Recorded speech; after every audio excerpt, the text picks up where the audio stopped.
من فيض مولانا الغفور قرآن رب العالمين جاء لنا نبراس نور فيه السعادة واليقين أسمى المعاني في السطور نسمو بها دنيا ودين نلقى الشفاعة في النشور بدلائل النور المبين في حفظه تحلو الأمور ما خاب من يرجو المعين نلقى الشفاعة في النشور بدلائل النور المبين بدلائل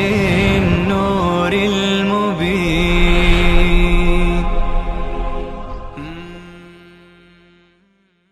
بسم الله الرحمن الرحيم. إن الذين آمنوا والذين هادوا والنصارى والصابئين من آمن بالله واليوم الآخر وعمل صالحا فلهم أجرهم عند ربهم ولا خوف عليهم ولا هم يحزنون. وإذ أخذنا ميثاقكم ورفعنا فوقكم الطور خذوا ما آتيناكم بقوة واذكروا ما فيه لعلكم تتقون.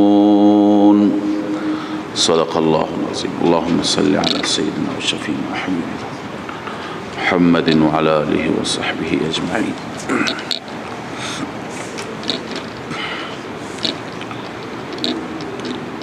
در آیات گذشته ذکر و یاد یهود بود. الله تعالی درباره بنی اسرائیل که بنی اسرائیلی ها در زمان بعثت رسول الله صلی الله علیه و سلم افراد باسواد، علما، اهل کتاب، تحصیل کردگان اون دور بودند و قابل تأثیر و رسوخ، حتی که اثراتشان بر عموم مشرکان هم بود. مشرکان هم اونها را قبول داشتند. خداوند تعالی در آیاتی که خواندیم و میخوانیم درباره این قوم و مشکلات این قوم سخن میگویند. در درس دیروز عرض کردم که 5 گروه از بنی اسرائیل هستند یا 5 طریق برای اصلاح بنی اسرائیل خداوند اینجا بیان می‌فرماید. اول ذکر می‌فرماید از انعاماتی که بر آبا و اجداد بنی اسرائیل بود که دیروز خواندیم. دوم خیانت‌ها و خباثت‌های آبا و اجدادشون را ذکر می‌کند که خدا چه نعمت‌هایی کرد و اونها در مقابل خیانت کردند. سوم بداعمالی بنی اسرائیلی که موجود بودند در زمان نزول قرآن و بعثت رسول الله صلی الله علیه و سلم. اونها چه اعمالی داشتند، چه عمل کرده داشتند، چه صنیعی داشتند. و چهارم ذکر انبیا و قتل انبیا که توسط آبا و اجداد بنی اسرائیل صورت گرفت. و پنجم ذکر تکذیب بنی اسرائیل نبوت رسول الله صلی الله علیه و سلم را، در حالی که قبل از آن حضرت صلی الله علیه و سلم هم دیگر را بشارت میدادند و مژده میدادند برای اینکه پیغمبر آخر الزمان می آید.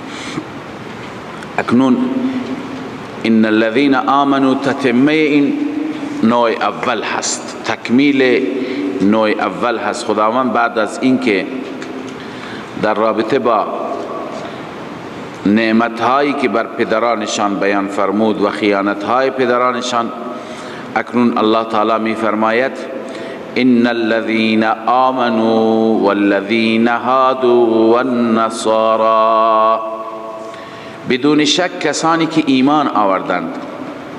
آمنو و ایمان لقب امت محمدیه صلی الله علیه و سلم هست. والذین هادوا لقب امت موسویه هست. والنصارى امت عیسویه. والصابئین امت ابراهیمیه. پس آمنو کسانی که خود را نسبت به محمد رسول الله می دادند، و هادو کسانی که خودشون را نسبت به موسی می دادند، و نصارا کسانی که خودشون را نسبت به عیسی می دادند، و الصابئین کسانی که خودشان را نسبت به ابراهیم علیه السلام می دادند. اذا هر چهار تا را الله ذکر فرمود، معناش اینه که نسبت مهم نیست، عنوان مهم نیست، اون چه که مهم است ایمان و عمل است. لذا الله می فرماید من آمن بالله والیوم الاخر، این خبر این هست. بدون شک کسانی که ایمان آوردند، یهودی شدند، مسیحی شدند، صابئی شدند. من آمن بالله والیوم الاخر، کسی که ایمان به خدا و روز آخرت بیاورد. ببینیم من آمن بالله مبدأ هست، والیوم الاخر چی هست؟ معاد هست. ایمان به مبدأ و معاد مستلزم ایمان به بقیه مسائل است. خب کسی شاید سوال کند که چرا اینجا ایمان به رسالت مطرح نشد، ایمان به نبوت مطرح نشد؟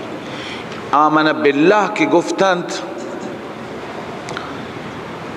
خود به خود آمن بالرساله میاد، چون کسی به خدا ایمان داشته باشد باید به پیامبر خدا هم ایمان داشته باشد. خب یوم الاخر را چرا ذکر کردند؟ و کسی که به خدا ایمان داشته باشد به روز آخرت هم ایمان دارد. یوم آخر را ذکر کردن به خاطری که ایمان یهودیان و ایمان مسیحیان درباره روز قیامت زیاد جالب نبود. اون ایمانی که باید داشته باشند نبود. اونها معتقد بودند که در روز آخرت هیچ مشکلی ما را تهدید نمی کند. چرا؟ چون که ما داریم پارتی، داریم انبیا زاده هستیم، پیغمبر زاده هستیم، هیچ مشکلی نیست. اولا که لن يدخل الجنة الا من كان هودا او نصارا، تمام انسان ها به جهنم می روند بغیر از یهودیان، یهودی ها می گفتند، بغیر نصرانی ها می گفتند. و بعد یهودی ها می گفتند لن تمسنا النار الا ایاما معدوده، ایام معدوده ای که پدران ما گوساله را پرستیدند، فقط در اون ایام ما به آتش، در آتش می سوزیم 40 روز، بیشتر نه. پس یک عقیده من درآوردی درباره چی داشتند؟ قیامت داشتند. به این خاطر قیامت را الله عزوجل عنوان فرمود، اون ایمانی که باید به قیامت یک انسان داشته باشد. خب بعد از ایمان عملش هم صالح باشد. و عمل صالحا، عمل صالح انجام بده. فلهم اجرهم عند ربهم، الله تعالی می فرماید برای اینها اجرشان هست، پاداششان هست نزد پروردگار. ولا خوف علیهم ولا هم یحزنون. الله می فرماید هیچ خوفی بر آنها نیست و هیچ حزن و غمی نیست. فلهم اجرهم عند ربهم، اولا ثمره تکمیل و نتیجه تکمیل است که هم کسی ایمان و عمل صالح انجام بده. نتیجه چی است؟ اجرهم عند ربهم. اجرهم عند ربهم جلب منفعت است. ولا خوف علیهم ولا هم یحزنون دفع مضرت است. یعنی خداوند ضرر و زیان و خطر را هم دور میگرداند، منافع و خیر را هم برایشان جمع میفرماید. و اذ اخذنا میثاقکم و رفعنا فوقکم الطور. جا خداوند خیانت یا خباثت پدرانشون را آغاز میفرماید. خدا چه نعمتهایی عنایت فرمود، نجات از فرعون، من و سلوا، فتح بیت المقدس، همه اینا که خواندیم نعمتها بودند. و باز پدران شما، آبا و اجداد شما یا شما چقدر ناسپاسی کردید. ببینید کسی اعتراض بکند که کفران و ناسپاسی از پدرانشون بود، از اینها نبود، چرا روی سخن با اینهاست؟ پاسخش اینه که ببینید یهود موجود سنگ پدران را به سینه می زدند و پدران خودشون را تایید می کردند و نام اونها را به عنوان افتخار می بردند و منش و روش اونها را برای خودشون الگو قرار داده بودند. پس هر خباثتی، هر خیانتی که پدرانشون بکنند، چون که اینها اون راه را، اون روش را قبول داشتن، الگویشون بود، به اینها هم متوجه میشه. الله می فرماید و اذ اخذنا میثاقکم، زمانی که ما پیمان از شما گرفتیم، و رفعنا فوقکم الطور، ما طور را بر بالای سر شما بلند کردیم. عمل میکنید یا نه؟ بالاجبار. خذوا ما آتیناکم بقوه، تشریح میثاق. و رفعنا اذا اخذنا میثاقکم، میثاق و پیمان چی بود؟ به دستور خدا عمل کنند، به کتاب خدا عامل باشند. خذوا ما آتیناکم بقوه، بگیرید آنچه که ما به شما دادیم، بقوه، با قوت، به تعلیم و تعلم، هم یاد بگیرید هم یاد بدهید، همه بر اون عمل کنید. واذکروا ما فیه لعلکم تتقون، یاد کنید آن احکامی که در این هستند، در این کتاب هستند، در این میثاق هستند. لعلکم تتقون، حکمت واذکروا، حکمت ذکر، شاید شما تتقون، تقوا حاصل بکنید، بترسید. تتقون ماذا؟ از چی بترسید؟ بالای تتقون نیست، عقاب الله، از عذاب خدا بترسید. اما ثم تولیتم من بعد ذلك، سپس شما اعراض کردید، پشت دادید بعد از این. عنایت بفرمایید اینجا یک اشکالی و یک سوالی مطرح است.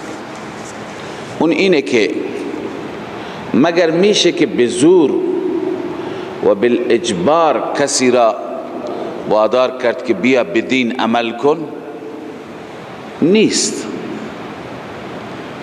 خداوند تعالی فرموده لا اکراه فی الدین، یعنی در دین هیچ اکراه و اجباری نیست. خب چرا بنی اسرائیل اکراه شدند، اجبار شدند؟ اونها وقتی که گفتند ما به تورات عمل نمی کنیم، خداوند عزوجل کوه طور را از ریشه اش بیرون کرد و آورد بالای سرشون، مثل ابر قرار داد. همه به سجده افتادند، گفتند اشتباه کردیم، غلط کردیم. حتی که میاد در روایت های تفسیری که سرشون به سجده بود ولی از گوشه چشم نگاه میکردن که مبادا کوه بر ما نیفتد. خب مگر این اجبار نیست؟ اکراه نیست؟ هست. خب در حالی که در دین اجباری وجود ندارد. پاسخ این سوال و جواب این اشکال عمده این هست که درسته لا اکراه فی الدین، اما این لا اکراه فی دخول الدین هست. لا اکراه چیه؟ فی دخول الدین، یعنی هیچ کس را اجبار نمی کنیم که بیا حتما این دین سماوی را قبول کن، دین اسلام را بیا قبول کن، دین یهودیت. الله تعالی آزاد گذاشته، فمن شاء فلیؤمن و من شاء فلیکفر. هر کسی میخواد ایمان، هر کسی میخواد کفر، ولی کافران بدانند که انا اعتدنا للظالمین نارا. تخویف و تهدید هم هست. پس برای وارد شدن در دین چی هست؟ اختیار است. اما بعد از اینکه وارد شدی، دین را قبول کردی، چه دین یهود باشد چه دین اسلام باشد، بعد از اینکه دین را انسان قبول کرد، در دایره آمد، در چهارچوب آمد و قرار گرفت، الان باید قوانین را چی بکند؟ بپذیرد. باید قوانین را بپذیرد. ببینید اصلا قانون تمام دنیا همینه. قانون تمام دنیا همین. شما وارد هر کشوری میشوید، باید قوانین اون کشور را چکار بکنید؟ اجرا بکنید. شما به عنوان مثال از اینجا یه راننده هستید میری پاکستان، خب شما اینجا در کشور خودتون از طرف راست جاده رانندگی میکنید، اما وقتی اونجا میرید، شما که وارد میشید و مهر بر گذرنامه شما میزنند، دیگه شما خودتون را ملزم میکنید که من در این کشور میام، قوانین این کشور را رعایت میکنم. دیگه نمیتونی مثل کشور خودت از راست رانندگی بکنی، از طرف راست. اونجا باید طبق قوانین اونها باشی، باید از جانب چپ جاده چی بکنی؟ رانندگی بکنی. خب ببین، مجبور نیستی قوانین اونجا را تا زمانی که وارد کشور نشدی عمل کنی، اما وقتی که وارد کشور شدی مجبوری که چیکار بکنی؟ عامل باشی. یک اروپایی، یک غربی، یک غیر مسلمان که حجاب ندارد، خب وقتی که وارد کشور ما میشه، با توجه به اینکه از قوانین و دستورات این کشور چی است؟ حفظ حجاب. وقتی که زن غیر مسلمان میاد اینجا وارد که میشه، باید قوانین را اجرا بکنه، باید روسری سرش باشه. متوجه هستید؟ شما الان وارد پادگان نشدید، وارد سربازخانه نشدید، موهایتون افتاده تا شانه، اما بعد از اینکه وارد شدید، ثبت نام کردی برای سربازی، باید چیکار بکنی؟ قوانین اونها را رعایت بکنی، باید ماشین بزنی، اصلاح بکنی. پس هر کسی وارد هر مجموعه میشه، وارد شدن اجبار نیست، اما بعد از اینکه وارد شد قوانین را رعایت کردن چیه؟ اجبار است. پس وارد دین اسلام شدن اجبار نیست. فمن شاء فلیؤمن و من شاء فلیکفر.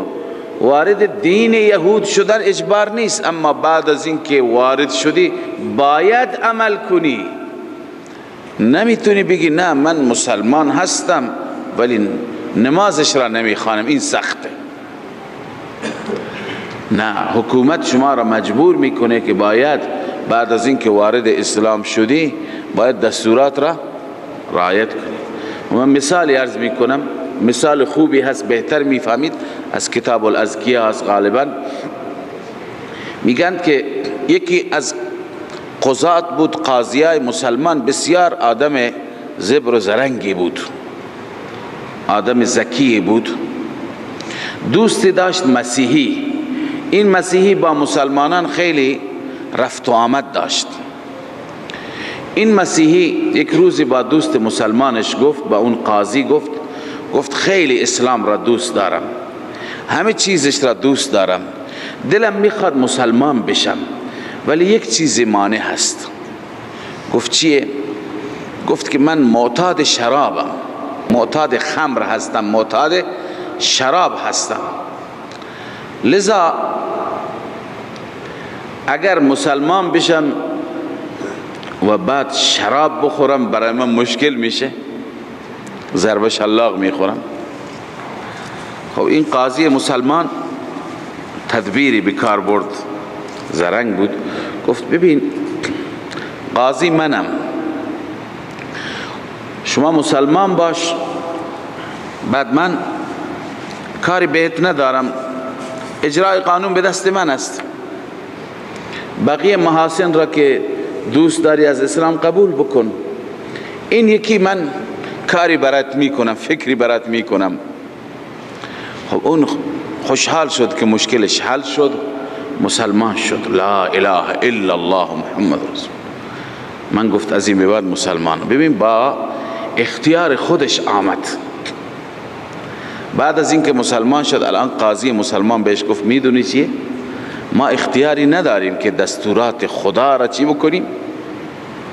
دستورات خدا را به هر حال از طرف خودمون لغو بکنیم، نسخ بکنیم، نادیده بگیریم. نه، ما ملزم هستیم. لذا از این به بعد مواظب باش. اگر شراب خوردی 80 ضرب شلاق، اگر به دین مسیحیت برگشتی مرتدی، کشته میشه، قتل میشه. الان مند که چیکار بکنه؟ اگر شراب بخورد که شلاق میخوره، اگر برگردد مرتد است، کشته میشه. لذا همونطور مسلمان ماند. الان منظور اینه که ببینید وارد که شده با اختیار خودش وارد شده، اما بعد از اینکه وارد شده الان چی هست؟ مجبور است که چی؟ دستورات را بپذیرد، دستورات را اجرا بکند. پس وقتی که یهود به موسی علیه السلام ایمان آوردند، الان باید چیکار بکنند؟ باید به تورات هم عمل بکنند. اگر عمل نکنند خداوند کوه طور را می آورد بر سرشون، یلا عمل کنید. پس لا اکراه فی الدین چی است؟ در دخول دین هست، نه اینکه به دین داخل شده الان میگه عمل نمی کنم. نه خیر، چه کاره هست؟ اسلام از خودش دستوری دارد، باید عمل بکند. الله می فرماید وَإِذْ أَخَذْنَا مِيثَاقَكُمْ وَرَفَعْنَا فَوْقَكُمُ الطُّورَ. یاد کنید زمانی را که ما پیمانتون را گرفتیم و کوه طور را بر بالای سرتون قرار دادیم.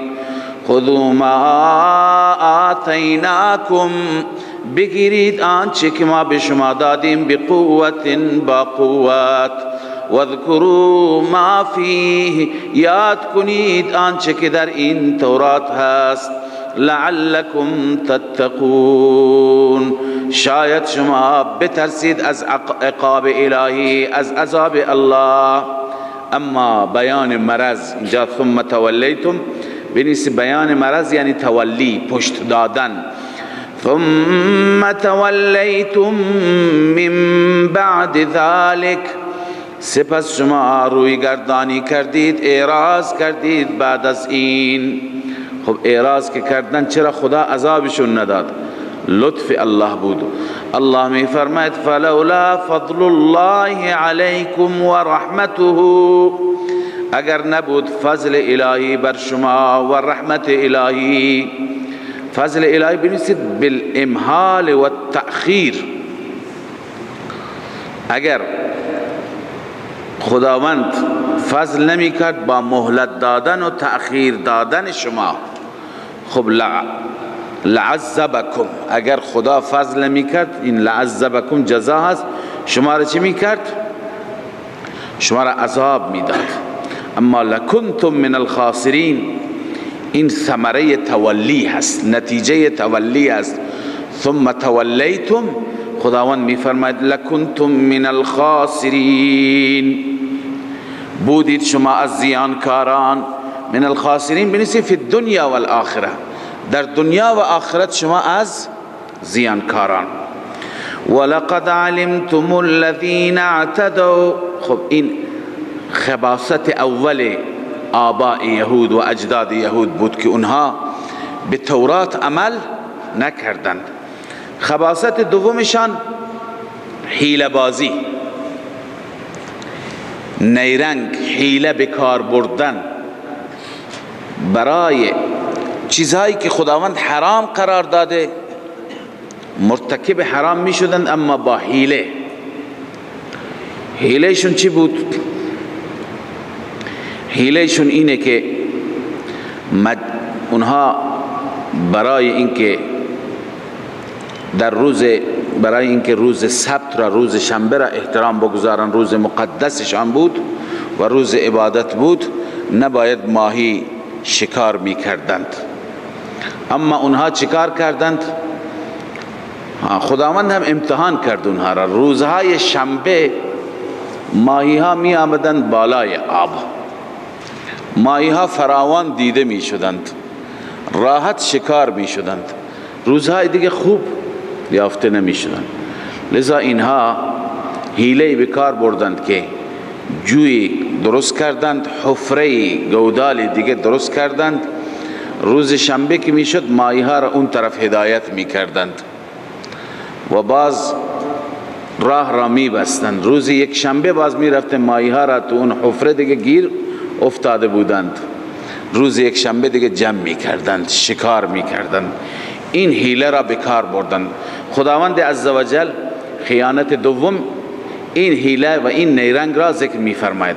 الله می فرماید ولقد علمتم الذین اعتدوا، به درستی که شما می دانید کسانی را که اعتدوا تعدی کردند، تجاوز کردند، منکم از شما، فی السبت در روز شنبه. اینها چه کسانی بودند؟ اهل روستای به نام ایله، روستانشینان روستای ایله بودند. این اتفاق در زمان سیدنا داوود علیه السلام افتاد. حضرت داوود در این زمان چی بود؟ پیغمبر بود. الله می فرماید فقلنا لهم كونوا قردة خاسئین، ما به آنها گفتیم شما باشید میمون. قرده چیه؟ میمون بشید. خاسئین یعنی ذلیلین، میمون ذلیل، میمون پست. اونها را ما مسخ کردیم. خداوند بعد از اینکه حکم خدا را شکستند و به این صورت مسخره کردند، خدا دستور داد همه میمون بشن. همه انسان ها میمون شدند، اونهایی که این کار را کرده بودند. تا 3 روز مفسرین همه نوشتند تا 3 روز زنده ماندند. اینکه بعضی میگن این میمون های امروز همونها هستند، این غلطه. هر قومی را، این قانون خداست، هر قومی را خداوند مسخ کرده تا 3 روز بیشتر زنده نگذاشته. نه اینکه نسلش را ادامه داده، نه. مسیحیان تبدیل به خنزیر شدند، یهودیان تبدیل به میمون شدند. و جعل منهم القردة والخنازیر. اینها تا 3 روز بیشتر زنده نماندند. خاسئین معنی ذلیل. اینجا این آیت بفرمای عبارت روح المانی و ظاهر القرآن انهم مسخوا قردة على الحقیقه. ظاهر قرآن اینه که اونها مسخ شدن به چی؟ به میمون حقیقتا. چون شاید بعضی بگویند که حقیقتا نبود، خدا میگه میمون بشید، یعنی یک نوع تحقیری هست. مثلا در عرف ما، در اصطلاح ما، کسی که خیلی کودن باشه میگن گاو. این معنیش نیست که خودش حقیقتا گاوه. یا مثلا کسی که خیلی درنده صفت باشه بلا تشبیه میگن سگ. یا مثلا صفتی دیگه داشته باشه میگن الاغ. خب این صفات که میگن یعنی تبدیل نشده، مثل اون شده. خب بعضی مفسران میگن شاید خداوند این نسبت را بهشون داده. علامه آلوسی میگه نه، انهم مسخوا قردة على الحقیقه. اونها حقیقتا تبدیل به چی شدند؟ میمون شدند. و علی ذلك جمهور المفسرین و هو الصحیح. جمهور مفسران همین دیدگار دارند و صحیح هم همینه. اما بعد از اینکه تبدیل به میمون شدند چقدر زندگی کردند؟ ولم یعیشوا اکثر من ذلك من 3 ایام. ولم یعیشوا اکثر من 3 ایام. از 3 روز هم بیشتر زندگی نکردند، بعد از مردند. خب الله تعالی به اونها گفت کونوا قردة خاسئین. الله می فرماید فجعلناها، ما قرار دادیم این داستان را یا این عقوبت را، این عذاب را، نکالا لما بین یدیها، فجعلناها تلك العقوبه، نکالی، عبرتی، درسی، لما بین یدیها و ما خلفها، برای اون امتهایی که در اون زمان بودند و ما خلفها، اونهایی که پشت سر بودند، یعنی امم بعدی که میان. و موعظه للمتقین، و این را ما موعظه قرار دادیم برای متقیان. موعظه قرار دادیم برای متقیان. ببینید عنایت بفرمایید، نکته میخوام عرض کنم که مقایسه یهود با امت رسول الله صلی الله علیه وسلم. بس امت رسول الله اولین این امت و آخرین این امت، یعنی در واقع یهود را ببینید که چگونه حیله و نیرنگ بازی کردند. امت رسول الله را که در صدر بود، یعنی صحابه رسول الله، اونها را ببینید وضعیتشون چی بود. الان این امت که امت آخر الزمان هست و امروز که ما هستیم، ببینیم چقدر خوب و عادت یهود در میان ما و مردم ما اثر کرده. عیناً مثل همین امتحان و آزمایشی که برای یهود بود، برای صحابه رسول الله صلی الله علیه وسلم هم بود. خداوند دستور داد به صحابه که لا تقتلوا الصید و انتم حرم، شما در حالت احرام هستید، اجازه ندارید که شکار بکنید. شکار برای شما چیه؟ حرام است. میخوانیم انشاءالله در سوره مائده. خب بعداً صحابه وقتی که میرفتن برای، و میدونید اون زمان چیزی نبود برای خوردن، اگر کسی شکاری گیرش می آمد دیگه چند روز شکمش سیر بود. مثل امروزه که این همه نعمت هست نبود. اما صحابه وقتی که می رفتند احرام می بستند، به حج می رفتند، به عمره می رفتند، شکار فراوان بود مثل ماهیای بنی اسرائیل. قرآن هم میگه یا ایها الذین آمنوا لیبلونکم الله بشیء من الصید تناله ایدیکم و رماحکم. ای مؤمنین، خداوند شما را امتحان می کند با شکار. وقت احرام اینقدر نزدیکتون می آید که تناله بایدیکم، شما با دستها میتونید بگیرید اونها را، با نیزه هم میتونید بزنید اونها را. لیعلم الله من یخافه بالغیب، خداوند امتحان می کند ببیند که چه کسی از خدا می ترسد، ایمان بالغیب دارد، خوف بالغیب دارد. اما قربان ایمان صحابه رسول الله صلی الله علیه و سلم، اینها حرکتی از خود نشان ندادند. کوچکترین حرکتی کسی از اونها ندید. یک مورد هم نیست که اینها در حالت احرام یک نفر بیاد و حیوانی را شکار بکن. پس بنی اسرائیل در امتحان خودشان مردود شدند، ناکام شدند. صحابه رسول الله چی شدند؟ مقبول شدند. اما امروز ماها که جز همون امت هستیم و خودمون را متبعین و پیروان صحابه میدانیم، متاسفانه ناکام شدیم. امروز مردم در حالی که میدانند که ربا حرام هست، سود حرام هست، با حیله هایی که بانک ها و اهل بانک ها درست می کنند، با حیله های مختلفی تجارت ربوی می کنند، قرض های ربوی می گیرند و معاملات ربوی می کنند. در بنگاه ها معاملات ربوی خیلی رواج دارد. با حیله به هر حال روی هر وامی، روی هر دینی میبینیم که چقدر پول میکشن. مثلا ماشین قیمتش 100 میلیون هست، آقا میخواد بگه که به من 100 میلیون تومان وام بده، من به یک ماه دیگه 2 ماه دیگه 120 میلیون تومان میدم. خب میگه این تو ربا هست. میگه این ماشین را به من بفروش. به چقدر میفروشی؟ 120 میلیون تومان.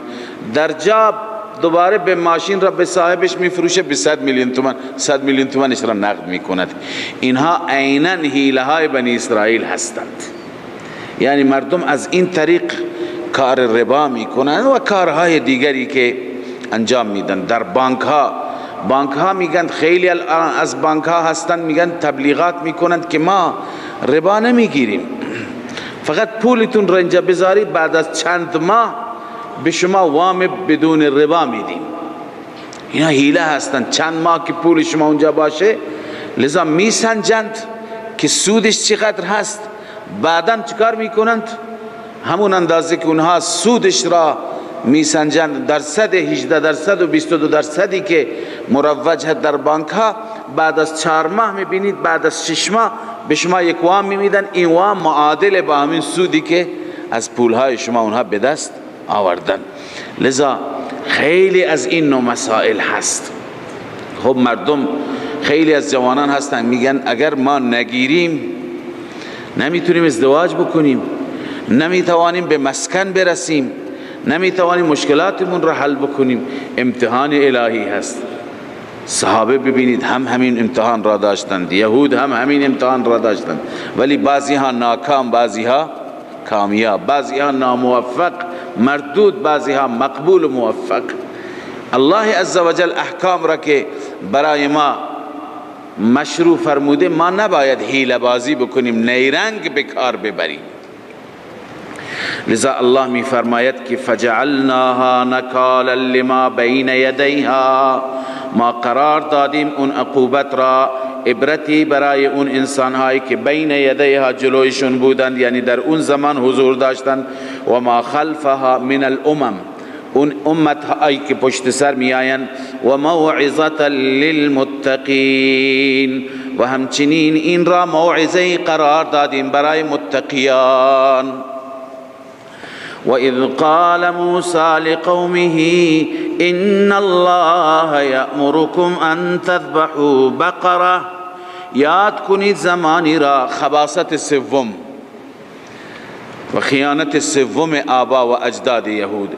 یاد کنید زمانی را که قال موسی لقومه، موسی به قومش گفت إِنَّ اللَّهَ يَأْمُرُكُمْ أَن تَذْبَحُوا بَقَرَةً. بدون شک الله عزوجل شما را امر می کند که شما بکشید گاوی، شما گاوی بکشید. حکم الله عزوجل به ذبح بقره. قالوا اتتخذنا هزوا، آیا ما را مسخره کردی، ما را به عنوان مسخره گرفتی؟ موسی علیه السلام چی گفت؟ قال اعوذ بالله ان اكون من الجاهلین، پناه به خدا از این که من باشم از جاهلان. من جاهل نیستم. جاهله که مسخره میکنه، من واقعیت میگم، جدی میگم. ببینید، توجه بفرمایید که اینجا شأن نزولی دارد این آیات. من اون شأن نزول نه، بلکه جریانی که این آیات به اون جریان اشاره می کند و داستانی که اون را خدمت شما عرض می کنم. اما قبل از اینکه عرض می کنم بگم که اینجا مفسرین با هم اختلاف دارند که اصل داستان چی بوده. ببینید بعد از رکوع هست و اذ قتلتم نفسا فادارأتم فیها، اون اشاره به داستانی می کنند. عامه مفسرین، عموم مفسران معتقدند که اول داستان اونجا ذکر شده. اینجا که این آیه را ما خواندیم و آغاز کردیم، این آخر داستان است. در بنی اسرائیل کسی بود سرمایه‌دار، سرمایه داشت، وارث دیگری نداشت، تعدادی پسرمو داشت که اگر این آقای سرمایه‌دار می‌مرد پسر اموها چی می شدند؟ وارثش می شدند. خب پسر اموها منتظر بودن بمیره، نمرد. یک شبی به او حمله کردند و شبانگاه او را کشتند و روز بعد لذا گریه و فریاد سر دادند که پسر اموی ما را کشتند و همه مردم جمع شدند که چه کسی این را کشته. ناراحت بودند، پریشان بودند، تا اینکه سیدنا موسی در زمان حضرت موسی بود. سیدنا موسی علیه السلام تشریف آوردند، حضور پیدا کردند. خداوند به ایشون گفت، به موسی علیه السلام گفتند که اگر میخواهید که بدانید که قاتل کی هست، یک گاوی بکشید و بخشی از گوشت گاو را به این بدن این بزنید، تماس بدید، این زنده میشه، قاتلش را میگه. خلاص موسی علیه السلام دستور داد گاوی بکشند. سوره بقره به همین خاطر میگویند گاوی بکشند. گاو را گفتند چه گاوی باشد؟ موسی گفت چنین گاوی باشد. بعد گفتند چه رنگی باشد، چه شرایطی، چه اوصافی. همینطور وقت گذراندند. در روایت های تفسیری میاد که 40 سال طول کشید تا اینکه این گاو، آخر گاو را پیدا کردند، با همون شرایط گاو را کشتند، بخشی از بدن گاو را به اون میت زدند. میت بلند شد، معرفی کرد، گفت پسر امو مرا کشته و دوباره مرد. اون افشا شد. ببین عموم مفسران اینطور میگویند،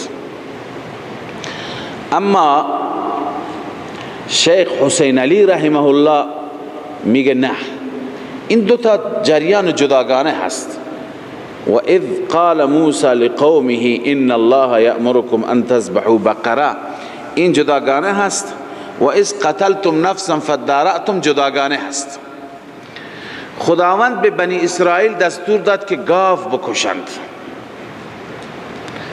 چرا گاو را بکشند؟ نه اینکه مردی کشته شده بود، مردی مرده بود، بلکه این قوم در واقع اعتقادشان خراب بود.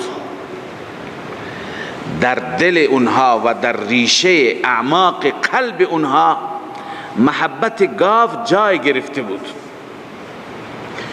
گاو به عنوان یک معبود، به عنوان یک مقدس، امروز هم خیلی از مردم دنیا دارند، هندوها دارند و اقوام دیگه دارند. مشرکین مکه هم همین اعتقاد را داشت. اشرب فی قلوبهم العجل. اصل وقتی که تاریخ را میخوانیم، بنی اسرائیل در مصر زندگی میکردند. مصری ها و قبطی ها که قوم فرعون بودن، اونها هم گاو پرستش میکردند، بنی اسرائیل نمیکردند.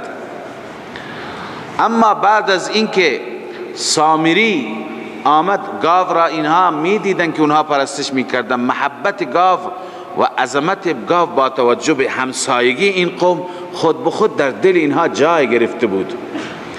بعد از اینکه سامری فریب داد و زیورالات را به شکل گاو درست کرد و گفت که این خدای شما هست، از قبل زمینه هم بود، محبت بود، لذا اینها به سجده افتادند و به اعتکاف اطراف گوساله طلایی.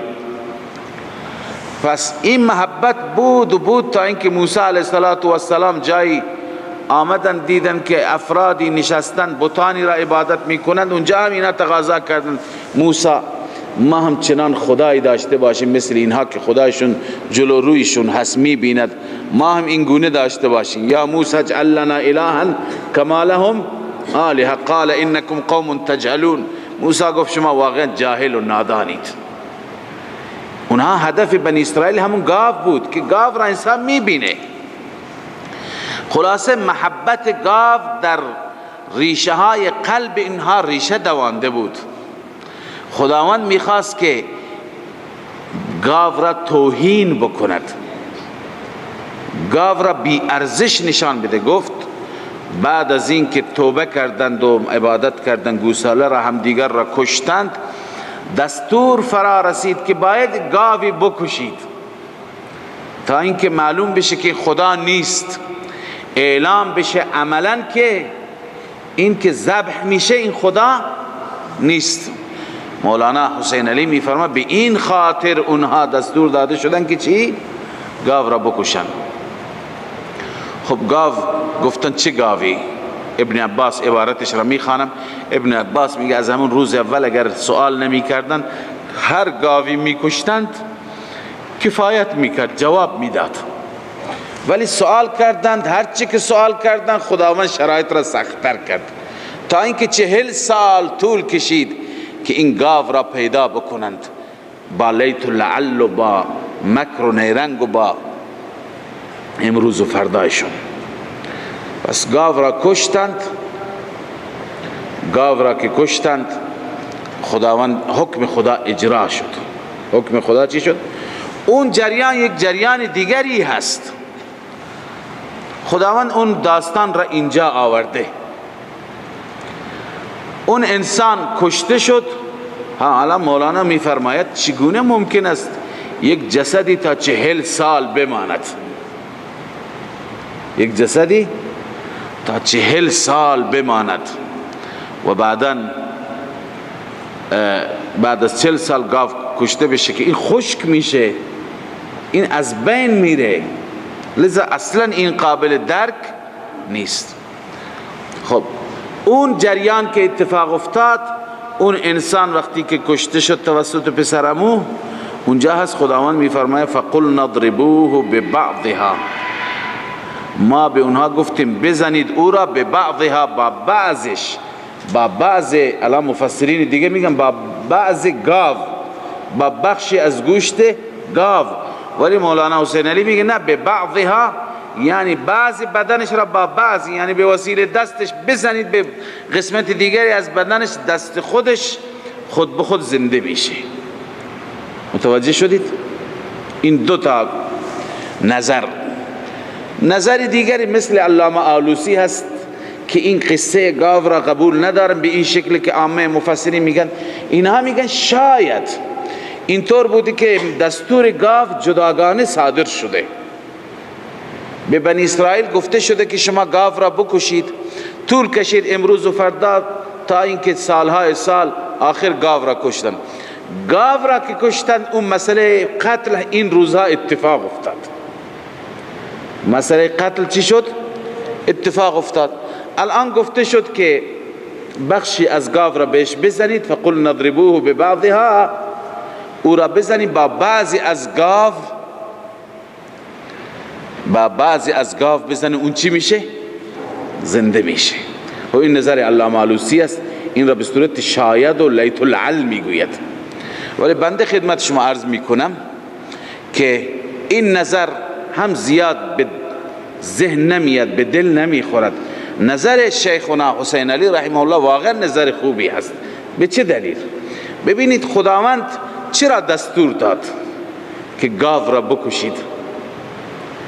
تا نشان بده که گاو چی هست؟ گاو باید توهین بشه، ذلیل بشه، خدا نیست. گاو کاری نمیتونه بکنه. خب طبق نظر مفسران و طبق نظر آلوسی اگر به وسیله گاو این زنده بشه، پس گاو هست که مرده را زنده می کند. کرامت گاو ثابت شد یا نشد؟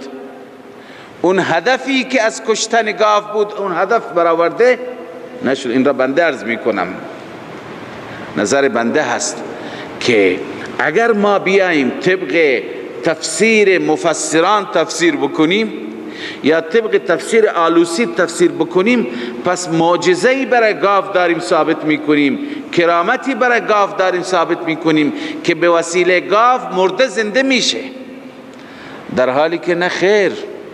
الله عزوجل آورده که نشان بده در گاو هیچ تأثیری نیست، هیچ تقدسی نیست، هیچ الوهیتی وجود ندارد. باید او را کشت. باید او را چی کرد؟ کشت. یعنی چه؟ یعنی محبت اون را که غیر الله هست از دل بیرون کرد. بس وقتی که اون مرده زنده بکنه دوباره محبتش چی میکنه؟ برمیگرده. متوجه شدید؟ بنابراین ما معتقدیم این داستان چیز دیگه هست. الله می فرماید و اذ قال موسی لقومه، یاد کنی زمانی را که موسی به قومش گفت ان الله یأمرکم ان تذبحوا بقره، خداوند به شما دستور میده که شما گاوی بکشید. قالوا اتتخذنا هزوا، گفتند آیا ما را مسخره میکنی؟ موسی گفت قال اعوذ بالله، پناه به خدا، ان اکون من الجاهلین، این که من از جاهلان باشم. نه مسخره نمی کنم، واقعیته. گفتم پس واقعیت از خدا بخوا چه گاوی؟ قال ادع لنا ربک یبین لنا ما هی. بله این استفسار اول است، سؤال اول است. ادع لنا ربک، بخواه برای ما از پروردگارت، یبین لنا ما هی، بیان کند برای ما که اون چه باشد از نظر سن. ماهیه از نظر چی؟ سن. جلالین نوشته ماهیه ای سنها، جلالین سنش چقدر باشد؟ قال انه یقول انها بقره، پاسخ موسی، جواب استفسار اول. قال انه، بدون شک پروردگار میگوید انها بقره لا فارض، بدون شک اون گاوی باشد که لا فارض، نه خیلی مسن باشد پیر باشد، ولا بکر، نه جوان باشد، نه پیر نه جوان بلکه معتدل. عوان بین ذلك، عوان بین ذلك، معتدل باشد، متوسط باشد بین این، بین چی؟ بین پیری و جوانی. فافعلوا ما تؤمرون، انجام بدهید آنچه که شما امر شدید. خب انجام بدید. باز هم سوالات بنی اسرائیلی این نوع سوالات را میگویند، یه چیزی که هیچ مربوط نیست، خودت برای خودت میخوای مشکل درست کنی. قالوا ادع لنا ربک یبین لنا ما لونها، استفسار دوم، سوال دوم. بله ادع لنا ربک، بخواه برای ما از پروردگارت، یبین لنا ما لونها، بیان کند که رنگش چی باشد. قال انه یقول انها بقره صفراء، موسی گفت بدون شک الله میگوید انها بقره صفراء، بدون شک اون گاوی باشد زرد رنگ. فاقع لونها تسر الناظرین، خالص باشد رنگش. فاقع لونها یعنی زرد باشد، خط و خال داشته نباشد، خالص باشد رنگش. تسر الناظرین ای تعجبهم، تماشاگر را خوشحال بکند. کسی که تماشاش بکند، بیننده را، کسی که او را ببیند لطف ببرد، کیف بکند، از دیدنش تعجب بکند. خب این دو مسئله حل شد. باز سوال سوم، قال ادع لنا ربک یبین لنا ما هی، استفسار سوم. باز هم سوال بکن برای ما که از ربت ماهیت چی باشد، یعنی صفتش چی باشد، چه نوع گاوی. گاوها داریم که در رمه هستند میچرند، گاوها داریم که جلوی خانه با علوفه پرورش میشن، گاوها داریم که تو زمین کار میکنن، کارگر بهشون میگه شخ میزنن برای آب کشیدن. چه نوعش باشد؟ بله ان البقره تشابه علینا، علت این استفسار به درستی که گاو ان البقره تشابه علینا بر ما چی شده؟ مشتبه شده، یعنی خیلی زیاد هستند، مثل همند. و انا ان شاء الله لمهتدون، به درستی اگر خدا بخواهد ما لمهتدون هدایت میشیم، یعنی راهنمایی میشیم درست و این کار را میکنیم. مفسران گفتند اگر این انشاء الله را نمیگفتند هیچ وقت توفیقیشون نمیشد. به برکت انشاء الله خداوند آخر توفیق داد که گاو را بکشند. قال انه یقول، موسی علیه السلام گفت بدون شک الله میگوید انها بقره، این گاوی باشد که لا ذلول تثیر الارض، نه کارگر. ذلول گاوی را میگن که به هر حال ذلت و سختی برداشت میکند، کار میکند، نه چنان کارگری که تثیر الارض زمین را شخم بزند. ولا تسقی الحرث، و نه اون که حرث را و کشت را آب میدهد. گاوها هستن اون را به چاه میبندند، به چرخ میبندند و آب میده. بلکه مسلمتون، سالم باشد، ای بریئت من العیوب. معالم التنزیل چی نوشته؟ بریئت من العیوب، از عیوب چی باشد؟ پاک باشد. لا شیئة فیها، هیچ رنگی در او نباشد، هیچ عیب و رنگی خالی توش نباشد. وقتی که همه اوصاف را موسی گفت، قالوا الان جئت بالحق، اکنون حق را گفتی. جئت بالحق یعنی حقیقت را گفتی، حقیقت را آوردی و گفتی. الله تعالی می فرماید جئت بالحق ای اظهرت حقیقت ما امرنا به. روح المعانی، اظهرت حقیقت ما امرنا به، حقیقتی که خدا ما را امر کرده ظاهر کردی. لذا می فرماید فذبحوها، گاو را ذبح کردند، و ما کادوا یفعلون، نزدیک نبود این کار را بکنند، ولی خلاصه آخر کردند. به برکت چی بود؟ انشاء الله بود. خب اینجا عبارت ابن عباس را هم بخوانم که قال ابن عباس، ابن عباس میگه لو ذبحوا ای بقرة، اگر هر گاوی میکشتند لاجزأتهم، کفایتشون میکرد. هر گاوی میکشتند چی؟ کافی بود. ولكن شددوا على انفسهم، اونها خود بر خود سخت گرفتند. فشدد الله تعالی علیهم، خدا هم بر اونها چی کرد؟ سخت گرفت.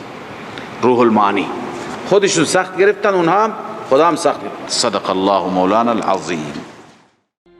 من فيض مولانا الغفور قرآن رب العالمين، جاء لنا نبراس نور فيه السعادة واليقين، أسمى المعاني في السطور نسمو بها دنيا ودين، نلقى الشفاعة في النشور بدلائل النور المبين، في حفظه تحلو الأمور، ما خاب من يرجو المعين، نلقى الشفاعة في النشور بدلائل النور المبين، بدلائل النور المبين.